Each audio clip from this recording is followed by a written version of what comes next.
Elevate your desserts with this game-changing homemade vanilla paste. All you need is 1 cup of sugar, 2 tablespoons of Karo syrup, 2 tablespoons of water, 3/4 of a cup of bourbon or vodka, and 2 ounces of fresh whole vanilla beans. I cut mine into thirds to make blending better. Blend all of this together in a high-powered blender. You need a high-powered blender to fully dissolve your sugar and to completely pulverize the vanilla beans. Blend this for 3 to 4 minutes.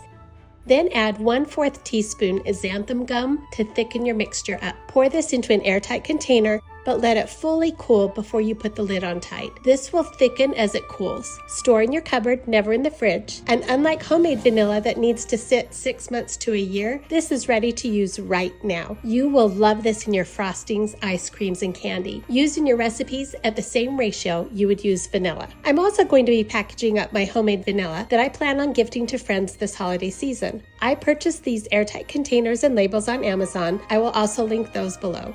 I'm also including some of the vanilla beans in each container. Not all of my used vanilla beans would fit, but never fail. I have a use for those as well.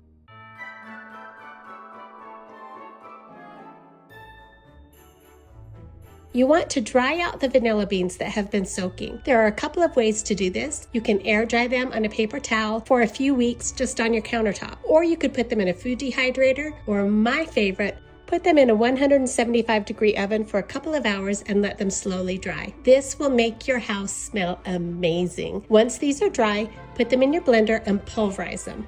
Once they're powdered, add some granulated sugar and blend. This will make the most amazing powdered sugar you've ever tasted. I don't use this for my entire frosting recipe, but I will use a cup or so mixed in with the plain powdered sugar just to bring a depth of that vanilla flavor. Store this powdered sugar in an airtight container in your cupboard. Then the rest of my vanilla beans, I'm going to add those to the leftover bottle of bourbon and start the whole vanilla making process again. I hope you enjoy these. Thanks for watching.